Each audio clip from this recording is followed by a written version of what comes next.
Okay, so the latest episode of Yu-Gi-Oh! VRAINS. The majority of you lot called this. I completely missed it in the last episode, where the Knight of Hanoi guy that appeared was actually Go. Everyone else is smarter than me, of course, because I didn't even put two and two together. I just assumed he went into the VR space, and then at the same time, the Hanoi guy had came in. I even thought that guy was like a clone or something, so silly me, my bad. So I'm curious now if the custom will be every other episode will get a duel, but in the next episode, obviously, it's going to be the end of the duel, so wonder how that's going to go. So we discover that Go uses a wrestling-style deck, and he's going against Playmaker. He wants to show all the people that he is the best, because popularity is quite important to him. I assumed at first that he was trying to be recognised so that the orphanage would get more money or something like that, which it was hinted at a little bit, but I feel like this character is a little bit more influenced by what people think of him, as opposed to what he's able to accomplish with it, because he does seem like he wants to win for the sake of winning. So I haven't really read that character too much just yet, but we do know he has a noble cause. He seems to have a good backstory. I like the fact that Ignis now has sort of like an ability, like a database on all the characters. So, by the way, my hair looks awful, it's because it's wet from the bath. So, apologies, I'm just going to keep messing with it the whole video, I'm sorry. So yeah, Ignis now has stats. I even looked at his stats, you could see what his attack, defense, strategy, summoning ability was. It was all pretty damn high, to be honest with you. And he's a beatdown style duelist, who makes a turnaround at the end of the duel kind of thing. So, yeah, he seemed okay. His little backstory bit was, yeah, he grew up in the orphanage. Well, he was an orphan, he grew up, became successful, bought the orphanage, I'm assuming, and is now trying to make their lives a little bit better. So obviously it's the sympathetic hero there, because he's obviously one of the good guys.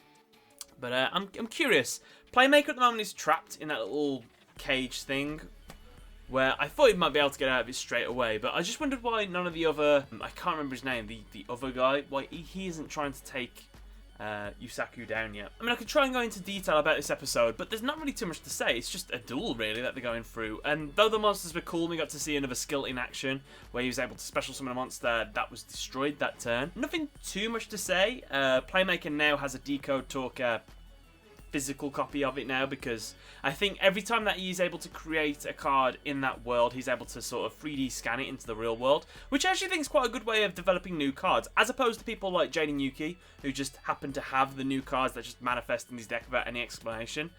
This is quite a good idea of doing it, really.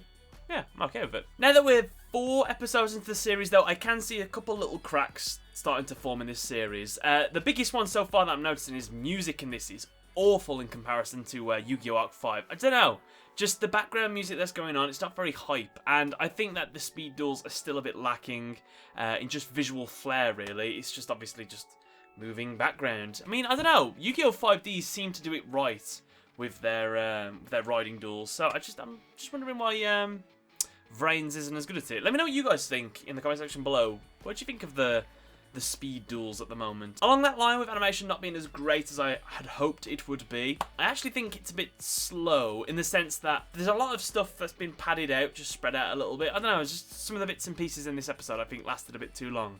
But saying that, though, I am still enjoying the series so far. I still like the mystery that's involved in this, and I'm absolutely fine with this episode. I think it's really good.